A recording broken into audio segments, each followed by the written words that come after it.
It's been a busy 10 weeks here at the Leeds University iGEM headquarters, so we figured it's time to give you a quick overview of what we've done. Our first week started on the 24th of June. We moved into our swanky office deep in the basement of the research centre in the Mile building on our university campus. Once we got acquainted with our team members and the coffee machine, we dived in and began combining our team members' various ideas into our nascent project, what later became the Microbeagle. We then went bacteria and buffer shopping, getting prepared to storm the labs the following week.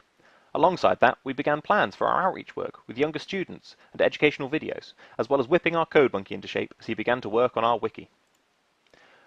Week 2 began on the 1st of July. We started by frantically making stacks of LB medium and agar plates to grow bacteria on, as well as designing and ordering primers for our PCR experiments, and scripting and designing our tutorial videos. We began work on the collaboration side of our project, having video conferences with the Every iGEM team detailing the pros and cons of different assembly methods. After this, the team split. Biochemists were busy in the lab making plasmid preps, transformations and inoculations to prepare for assembly.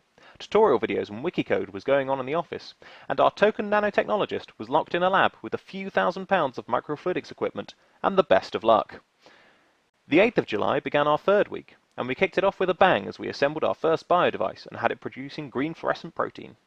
There were some rather nerve-wracking presentations with senior academics about the project to hone our skills for the YSB, and this was followed by lab work and tutorial video production before the team jumped on a 7 AM train down to London for the first Young Synthetic Biologists Conference.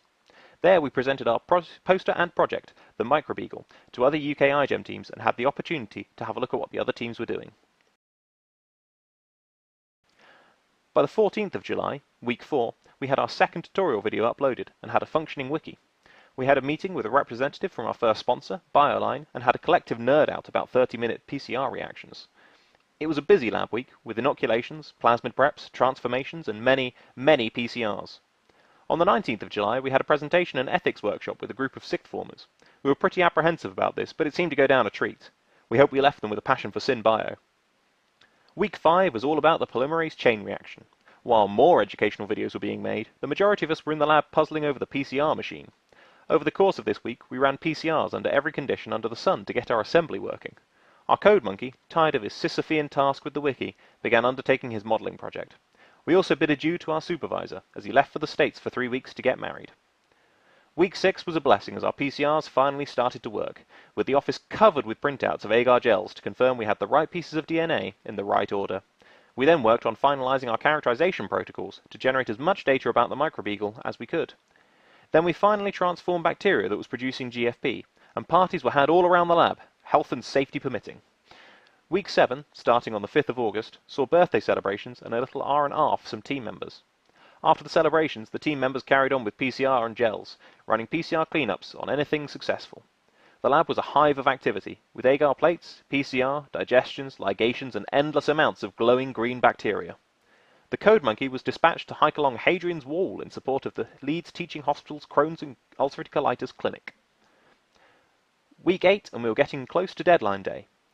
Modelling work continued in collaboration with Manchester and Newcastle iGEM teams. Our ethics assessment was completed and the characterization experiments began. Fluor-AFM on Biodevice 1, growth curves of how our bacterial chassis grew, nickel affinity columns to isolate INPSI4, and preparation of hydrophobic glass beads for further experiments. We also began to upload our completed graphs onto our wiki results page. In week 9, we had more meetings and garnered more sponsors, bang labs, and we continued to attempt to transform out the ligated final product, including learning about colony PCR, and continued characterization work on biodevices 1 and 2. Design work for the wiki continued, and any bugs were ironed out, we hope, and we began inserting all of our finished products in submission plasmids.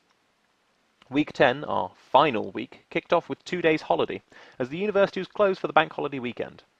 By midweek, though, we were back in and working hard, with the code monkey uploading all of our videos onto the wiki itself to meet this year's new content requirements, before declaring a holy war on Safari.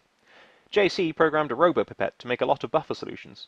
A few more characterization studies were carried out too. Week 11, the overlap week, saw the AFM finished up. Sadly, not much success. But thankfully some rapid pipetting from the RoboPipette. Plenty of confocal microscopy, and quite a few samples prepared into submission plasmids too. Flipper and the code monkey got to work on a presentation for the public next week. Week 12, our extension week, was a joyous occasion as the team prepared for an outreach session at Café Scientifique, as well as a DIY bio event in Leeds for the week after, where we would be top billing. Despite a few of us feeling a little lost, it was important to remind ourselves that we'd actually achieved quite a bit.